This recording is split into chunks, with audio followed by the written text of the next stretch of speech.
Hello everyone, hope you all are doing good. So आज मैं आप लोगों के साथ डिस्कस करने जा रही हूँ सेल साइकिल एंड डिवीजन का meiotic phase. Yes, part one में हम लोगों ने डिस्कस किया था कि किस तरह से सेल्स माइटोटिक डिवीजन परफॉर्म करते हैं और क्या सिग्निफिकेंस होता है माइटोटिक डिवीजन का। पर इस सेशन में हम लोग जानेंगे कि किस तरह से जो सेल्स हैं वो म्यूटिक डिवीजन करते हैं। राइट, सो स्टार्ट करते हैं आज का session by recalling previous concept also. तो जैसे कि हमने पढ़ा था बेटा, जो दो एम फेजेस थे उनके बीच में जो फेज था that is called interphase. Right, और ये जो इंटरफेज था बेटा, ये लॉन्गेस्ट फेज होता है। इसमें सेल अपने आप को प्रिपेयर करता है। इसके हमने तीन स्टेजेस पढ़े थे, G1, S and G2। Right, अब ये जो G1 है बेटा, इसमें क्या होता है, सेल ग्रो करता है और जो भी सेल के कंपोनेंट्स होते हैं उनको बनाता है, जैसे कि अमाइनो एसिड्स हुआ, न्यूक्लियोटाइड हुआ। पर जो एस फेज होता है ये होता है सिंथेसिस का फेज। तो इसमें जो है डीएनए सिंथेसिस होता है, डीएनए का अमाउंट डबल हो जाता है पर क्रोमोसोम का नंबर सेम रहता है। Is it clear? Now G2 phase आता है बेटा। G2 फेज में क्या होता है, आरएनए और प्रोटीन्स का सिंथेसिस होता है। राइट, तो इस तरह से जो सेल का जो प्रिपरेशन होता है एम फेज के लिए वो कंप्लीट हो जाता है इंटरफेज में। फिर सेल जाता है एम फेज में। अब एम फेज भी स्टार्ट होता है न्यूक्लियर डिवीजन पे और एंड होता है साइटोकाइनेसिस पे। तो जो न्यूक्लियर डिवीजन होता है दैट इज कॉल्ड कैरियोकाइनेसिस। इसके भी 4 स्टेजेस हमने पढ़े थे, that is prophase, metaphase, anaphase and telophase. Telophase में जब न्यूक्लियर डिवीजन हो जाता है उसके बाद होता है साइटोकाइनेसिस, जिसकी वजह से दो सेपरेट सेल्स बन जाते हैं जिनको हम बोलते हैं daughter cell. So this is how a cell performs mitotic division. Right, unlike M phase, meiosis जो होता है बेटा, ये 2 स्टेप्स में होता है, मियोसिस 1 एंड मियोसिस 2। राइट, जो मियोसिस 1 और 2 के बीच का जो गैप होता है that is called interkinesis. Is it clear? Interkinesis और इंट्राम्योटिक फेज। राइट, तो ये जो इंटरकाइनेसिस है बेटा, ये इन दोनों के बीच का डिफरेंस है। ठीक है, चलिए अब आगे बढ़ते हैं हम लोग मियोसिस 1 की तरफ। जो मियोसिस 1 है ये थोड़ा सा कॉम्प्लिकेटेड है, स्पेशली इसका प्रोफेज 1 जो होता है वो काफी कॉम्प्लिकेटेड होता है पर बहुत ज्यादा इंपॉर्टेंट होता है। अब इंपॉर्टेंट कैसे होता है ये हम समझेंगे। So basically it has 4 phases similarly as in M phase. Right, prophase, metaphase, anaphase, telophase. पर बेटा ये मियोसिस 1 के अंदर आ रहे हैं तो हम इनको नाम दे देते हैं prophase 1, metaphase 1, anaphase 1 and telophase 1। Right, अब इसका जो प्रोफेज 1 है वो बहुत ज्यादा इंपॉर्टेंट है और कॉम्प्लिकेटेड है। तो LZP DD करके आप इसको याद कर सकते हो। This is the mnemonic you can use to memorise these terms. Right, क्योंकि इसके सीक्वेंस भी बहुत ज्यादा इंपॉर्टेंट है। नीट एंड सीयूईटी एग्जाम में इसके सीक्वेंस भी पूछे जाते हैं। Okay, so leptotene, zygotene, pachytene, diplotene and diakinesis, this is the sequence of events in prophase 1 of meiosis 1. Is it clear? Now हम लोग 1 बाय 1 हर स्टेज को समझेंगे कि लेप्टोटीन में क्या होता है, जाइगोटीन में क्या होता है। So let's start with the leptotene. तो जो लैप्टोटीन है बेटा, लैप्टोटीन एक ऐसी स्टेज है जिसमें क्या होता है, कंडेंसेशन और कॉइलिंग होती है क्रोमेटिन फाइबर की। ठीक है, और इसको हम माइक्रोस्कोप में देख सकते हो, कुछ इस तरह से लैप्टोटीन स्टेज दिखती है मियोसिस डिवीजन की। ठीक है, now let's move forward toward the next stage that is the zygotene. अब ये जो जाइगोटीन है, जाइगोटीन में क्या होता है भाई, जाइगोटीन में जो जो सेम साइज और स्ट्रक्चर के जो क्रोमोसोम्स होते हैं उनकी हो जाती है बेटा पेयरिंग। ठीक है, अब जैसे कि जो दो भाई भाई क्रोमोसोम है, जैसे कि ये दो भाई भाई क्रोमोसोम है, देखिए प्लीज इस डायग्राम में, ये जो ग्रीन कलर के दो भाई भाई क्रोमोसोम है, भाई भाई हम इसलिए बोल रहे हैं क्योंकि इनका जो बेटा साइज है और स्ट्रक्चर है वो सेम है। ठीक है, तो ये जो सेम साइज और स्ट्रक्चर के क्रोमोसोम होते हैं उनको बोला जाता है homologous chromosome. Is it clear? Homologous chromosome एक पैटर्नल होता है और एक मैटरनल होता है, ठीक है। अब बेटा इनकी हो जाती है पेयरिंग, समझ रहे हो। जो होमोलोगस क्रोमोसोम है, सेम दिखने वाले, सेम स्ट्रक्चर है, सेम साइज है, उनकी हो जाएगी पेयरिंग, जैसे कि इसमें आप देख रहे हो, ठीक है। तो ये जो पेयरिंग होती है बेटा, इसको हम बोलते हैं सिनेप्सिस। Is it clear? तो ये दो साथ दिखने वाले, सेम दिखने वाले साथ साथ हो जाते हैं, इनकी पेयरिंग हो जाती है, जिसको हम बोल रहे हैं सिनेप्सिस, और ये कॉम्प्लेक्स बनाते हैं जिसको हम बोलते हैं synaptonemal complex. Is it clear? So this is called synaptonemal complex. और ये दो क्रोमोसोम है, that is why we are calling them bivalent, ठीक है, पर ये टेट्रा क्रोमेटेड है, ठीक है। चलिए आगे बढ़ते, तो जाइगोटीन में जो पॉइंटर्स हैं वो ये हैं, होमोलोगस क्रोमोसोम पेयर करते हैं, सिनेप्सिस करते हैं, राइट, और सिनेप्टोनीमल कॉम्प्लेक्स बनाते हैं। Now let's move forward, next step that is the pachytene. अब बेटा ये जो पेकाइटीन है, ये अगेन बहुत इंपॉर्टेंट है, because it plays very big role in variation, ठीक है। तो बेटा पेकाइटीन में क्या होता है? पेकाइटीन में होता है क्रॉसिंग ओवर, जैसे कि आपको यहाँ पे भी दिख रहा है बेटा, कि जो क्रोमोसोम्स हैं आपस में एक्सचेंज हो जाते हैं, ठीक है। तो इस तरह से जो एक्सचेंज है जेनेटिक मटेरियल का, ये होता है between two non sister chromatids of homologous chromosome. Is it clear? तो इस तरह से क्रॉसिंग ओवर हो जाता है, राइट। और ये जो क्रॉसिंग ओवर होता है, ये बहुत ही इंपॉर्टेंट एंजाइम के थ्रू होता है, दैट इज कॉल्ड रीकॉम्बिनेज। बेटा किसके थ्रू होता है?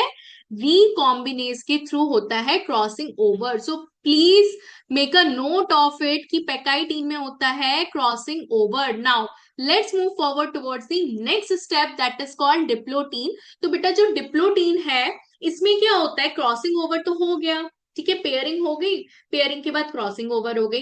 अब जो सिनेप्टोनीमल कॉम्प्लेक्स था बेटा, उसका क्या हो जाएगा? डिसोल्यूशन हो जाएगा, ठीक है, डिसोल्यूशन हो जाएगा, और ये एक एक्स शेप का जो स्ट्रक्चर है ये आपको दिखेगा, दैट इज कॉल्ड कियास्मेटा। बेटा इसको क्या बोलते हैं? कियास्मेटा बोलते हैं, ठीक है। तो डिप्लोटीन में बेटा कियास्मेटा आपको दिखेगा, और जो है डिसोल्यूशन हो जाएगा सिनेप्टोनीमल कॉम्प्लेक्स का। Now let's move forward towards the next step of prophase one, that is diakinesis. अब बेटा डाइकाइनेसिस में क्या होता है? टर्मिनलाइजेशन हो जाता है कियास्मेटा का। ये जो कियास्मेटा बनाता है, इसका टर्मिनलाइजेशन हो जाता है। जो स्पिंडल फाइबर्स है बेटा, they start assembling to prepare homologous chromosome for separation. जैसे कि अगर आप एम फेज में देखोगे, तो प्रोफेज वन में क्या होता हो रहा था? कॉम्पैक्ट हो रहे थे क्रोमोसोम, है ना, मेटाफेज में आके वो इक्वेटोरियल लाइन पे अरेंज हो रहे थे। तो सेम चीज यहाँ पे होगी, ठीक है। अभी प्रोफेज वन कंप्लीट होने वाला है, ऑलमोस्ट हो गया है, ठीक है। तो न्यूक्लियोलस आ जाएंगे, न्यूक्लियर ऑन्वेलप डिसइंटीग्रेट होना शुरू हो जाएगा, जैसे कि प्रोफेज में हो रहा था एम फेज में। सिमिलरली मियोसिस वन में भी सेम चीज होगी प्रोफेज में। अभी यहाँ पे बस एक नई चीज ऐड हुई है कि होमोलोगस क्रोमोसोम साथ साथ आए थे, सिनेप्सिस हुआ था, उनका क्रॉसिंग ओवर हो गया, अब वो डिसॉल्व हो रहे हैं, और फिर से न्यूक्लियोलस, न्यूक्लियर ऑन्वेलप, ये सब ब्रेक डाउन हो रहा है। और फिर से बेटा ये जब मेटाफेज स्टेज आएगी, तो मेटाफेज स्टेज में ये जो बेटा मेटाफेज वन जो स्टेज आएगी, तो इसमें ये क्रोमोसोम्स जो है ये अगेन इक्वेटोरियल लाइन पे अलाइन हो जाएंगे, ठीक है। इस चीज को आप याद रखिए, यहाँ पे भी इस तरह से ये सेम चीज होगी, ठीक है। सो जो बाइवेलेंट क्रोमोसोम्स हैं, they start aligning on equatorial line, ठीक है। और जो माइक्रोट्यूब्यूल है, जैसे कि हमने एम फेज में सीखा था कि जो माइक्रोट्यूब्यूल्स हैं ऑपोजिट ऑपोजिट पोल्स पे, तो वो वहां से स्पिंडल फाइबर्स निकालेंगे, और जो स्पिंडल फाइबर्स हैं वो सेंट्रोमेयर पे जाके अटैच हो जाएंगे विद द काइनेटोकोर डिस्क, ठीक है। और इस तरह से ये फिर से इस तरह का अरेंजमेंट हमको देखने को मिलेगा मियोसिस वन में भी, ठीक है। जो एडिशनल स्टेप था वो बेटा क्या था? इसका pairing and crossing over, right. तो ये प्रोफेज वन को थोड़ा कॉम्प्लिकेटेड बना देती है। अगर आप प्रोफेज वन को बेटा समराइज करोगे, तो आपको इस तरह से स्टेप्स दिखेंगे। पहले तो क्या है, आपको इसका सीक्वेंस याद करना बहुत ज्यादा जरूरी है। LZPDD, ठीक है, LZPDD, ठीक है, लैप्टोटीन, zygotene, pachytene, diplotene and diakinesis. तो लैप्टोटीन में क्या होता है बेटा, कंडेंसेशन एंड कॉइलिंग होती है क्रोमोसोम की। जाइगोटीन में क्या होता है, पेयरिंग होती है होमोलोगस क्रोमोसोम की।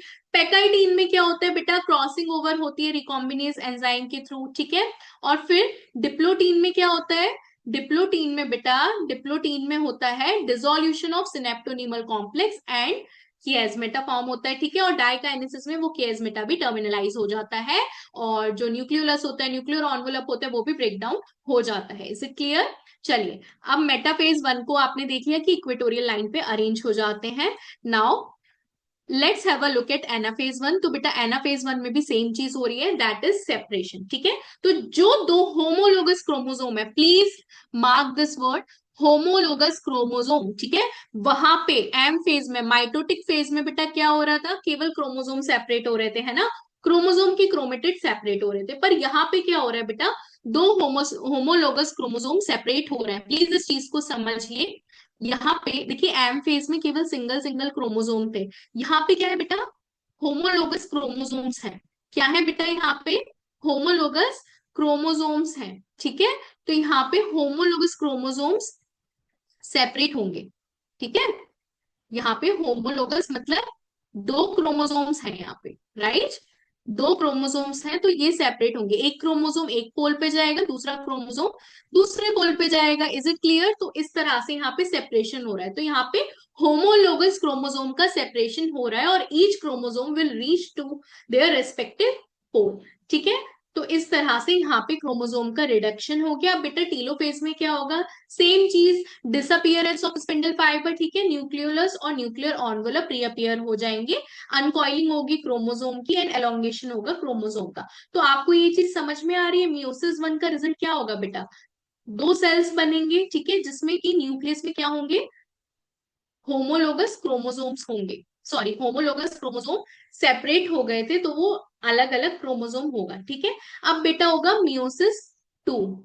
ठीक है, तो मियोसिस टू को हम समझेंगे अभी। तो मियोसिस टू में क्या होगा बेटा, जैसे कि यहाँ पे क्या हुआ है, होमोलोगस क्रोमोसोम का सेपरेशन हुआ था। ठीक है, तो मियोसिस टू हमें कराना इसलिए जरूरी है, मतलब सेल को कराना इसलिए ज्यादा जरूरी है, ताकि क्रोमेटिड्स का सेपरेशन हो। ठीक है, और क्रोमोसोम नंबर हाफ हो। Please always remember this thing, mitotic में इक्वेशनल डिवीजन होता है। ठीक है, जब भी हम माइटोसिस करते हैं तो उसमें इक्वेशनल डिवीजन होता है, पर म्यूसिस किस लिए होता है बेटा, सेक्स सेल्स बनाने के लिए होता है। मैंने आपको पार्ट वन में भी बताया था, कल भी बताया था, कि जो म्यूटिक डिवीजन होता है वो सेक्स सेल के फॉर्मेशन के लिए जरूरी होता है, और सेक्स सेल्स में हमेशा प्लॉइडी लेवल हाफ होता है, उसमें नंबर ऑफ क्रोमोसोम्स हाफ होते हैं, राइट।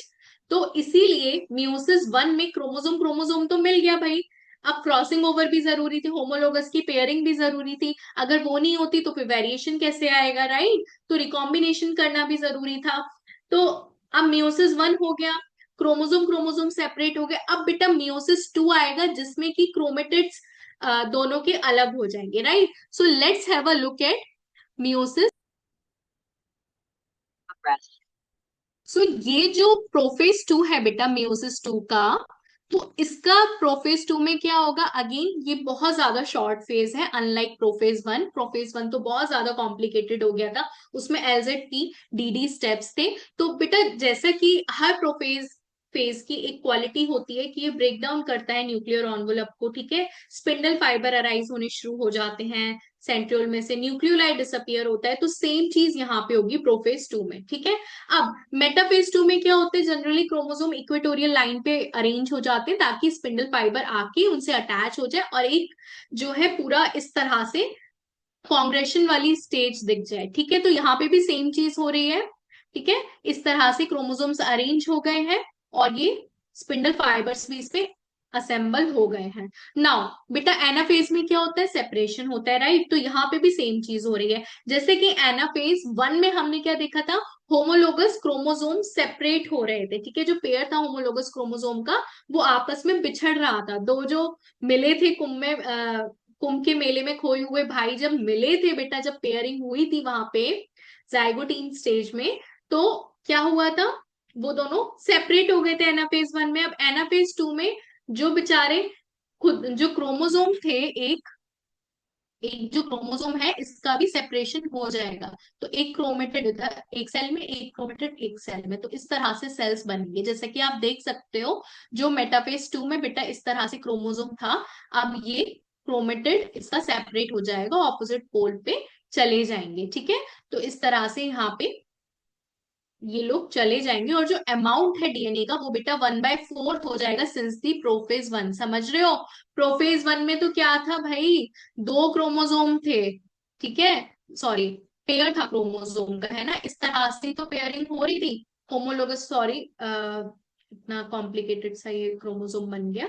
तो कहने का मतलब मेरा बेटा ये है, इसको थोड़ा ऐसे बनाते हैं, हाँ, कि जो क्रोमोसोम्स हैं उसका पेयर था। ठीक है, इस तरह से ये, और इस तरह से था पेयर। ठीक है, तो सॉरी, एनाफेज 1 में क्या हुआ, इस तरह से हो गया ये, है ना, बिछड़ गए ये दोनों। और एनाफेज 2 में क्या हो गया बेटा, इस तरह से हो गया। ठीक है, तो कहने का मतलब ये कि 1/4 हो गया। ठीक है, each pole, now each pole has haploid. और यही तो भैया मेन था, मेन गोल था ना मियोसिस का। क्या गोल था? प्लॉइडी लेवल हाफ करना है, कर दिया, मिशन सक्सेसफुल। राइट, तो टीलोफेज, वही जो टीलोफेज की क्वालिटी है कि जब chromosome at each pole will be surrounded by nuclear envelope, यही होगा। ठीक है, और जो स्पिंडल फाइबर है, एस्ट्रल रेज है, वो लॉस्ट हो जाएंगे, न्यूक्लियोलाई वापस आ जाएगा, और साइटोकाइनेसिस हो जाएगा, और इस तरह से डॉटर सेल्स मिल बन जाएंगे। राइट, सो मियोसिस थोड़ा सा कॉम्प्लिकेटेड है एम फेज में, but again it is very easy.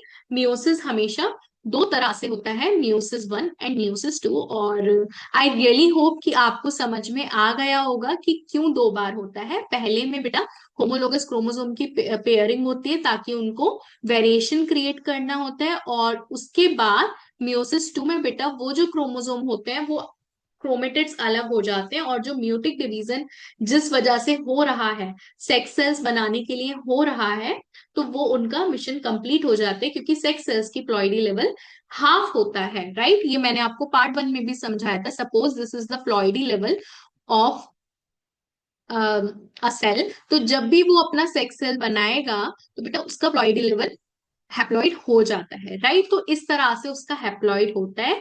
Now this is the significance of meiotic division. Okay, so that's it for today's session. I hope all things will be clear to you. इसका question answer round हम लोग रखेंगे अलग से, तो वहीं पे हम लोग सारे क्वेश्चंस को डिस्कस करेंगे। पर आज के लिए इतना ही। अगर किसी का कोई डाउट है तो please write down in comment box, and we will definitely meet in the next session. Till then, bye bye and take care.